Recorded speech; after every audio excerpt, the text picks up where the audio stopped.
Good day, everyone. I'm Brigadier General James Lambert, currently employed as a Director General Information Management Operations, DGIMO, and I'm also the Communications and Electronics Branch Leader.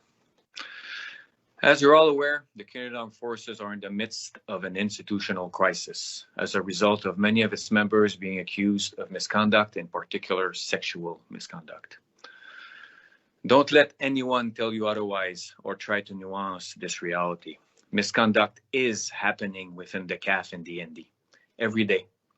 Too many perpetrators get away with it, and too many affected people are not properly supported, do not trust their chain of command, are afraid to come forward, and simply do not know what to do or who to turn to. This reality hits me extremely hard. I have served in a CAF my entire adult life, 35 years, trying my best to promote dignity and respect for all. Yet we have failed to change the culture that enables this horrible behavior. Every single person matters. Every case of misconduct, mild or severe, is absolutely one case too many. We must change. My aim with this video is twofold. First, I simply want to re-emphasize what the acting CDS and DM have shared previously, and also that misconduct in the Canadian Armed Forces will not be tolerated. Second, and probably more importantly from my perspective, I want you all to hear my very personal thoughts in terms of what I think about the current situation and what we can collectively do about it. I will not resolve this alone. I sure don't have that power. But if we achieve unity of thought, unity of effort, and we all share a common resolve to be part of the solution, together I'm convinced we can bring real change.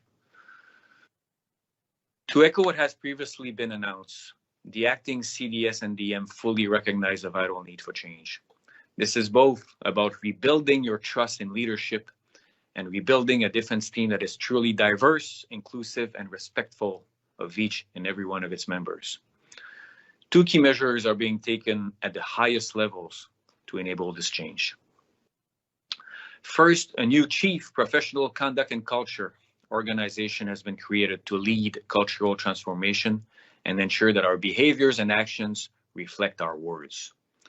Lieutenant General Jenny Carignan has been appointed as a new chief. Her responsibilities, amongst others, include to simplify and enhance reporting and tracking and to strengthen support to victims. Second, a neutral and independent third-party external review will be undertaken with the aim of informing why systemic misconduct remains despite our efforts to eradicate it. It will identify barriers to reporting. It will assess the adequacy of the response, and this review will be carried out independently of the chain of command. Now I'd like to share my personal views. I truly believe that everything we do is about people. Operational tasks do not keep me awake at night. I believe that if we lead and truly care for our people, they will perform miracles on a daily basis. The issues that do keep me awake at night are always those that impact our people, all of you. And what I've been reading about systemic misconduct in the last few weeks keeps me awake at night. We, DND and CAF members, have to work harder and smarter to eradicate misconduct. This will require leadership, lots of it, at all levels. And every single one of you is a leader, must be a leader. Your rank doesn't matter. Your age doesn't matter. Whether you have subordinates doesn't matter. If you wear a uniform or if you are a member of the defense team, in my eyes, you are a leader. And as a leader, you have responsibilities and you have the power to make a difference and to be part of the solution. Embrace that power. So my plea, my ask to each and every one of you is very simple.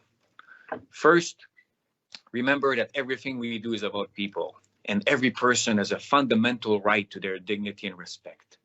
We're all leaders, so lead your people, whether they are subordinates or colleagues or friends.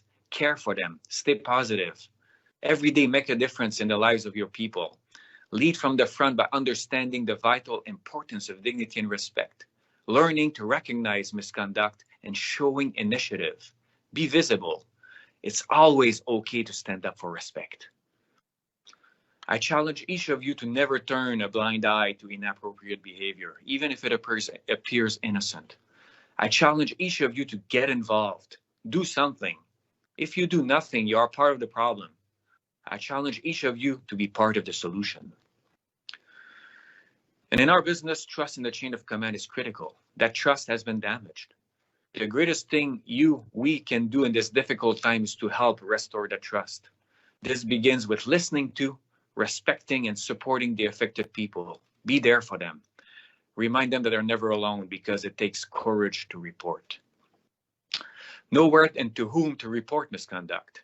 Be part of gradually restoring trust in your chain of command, with all affected people secure in the knowledge that there will be no reprisals when reporting, only unconditional support.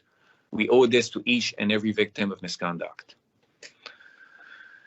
As an institution, we have a few hard problems to resolve. I personally believe that one of those unresolved problems is our persistent inability to ensure perpetrators of misconduct are held accountable for their actions swiftly and fairly through proper investigation and prosecution. Solving this problem requires resources that currently do not exist, I believe. However, I trust that the recent initiatives that the CDS and DM have announced, and more to come, will point us towards a resolution and towards healing. But in the meantime, we don't have to wait. We can begin to lead now. Please listen to my asks again and start making a difference. Finally, I want you to know that I am available to anyone who wants to share their thoughts, experiences, and solutions with me. I promise to hold these in the strictest confidence and will be humbled by your trust, and I will take action. I invite you to reach out to me personally over the D1 or telephone at any time. This matters deeply to me, and I trust it matters just as much to you. Together, let's make a difference.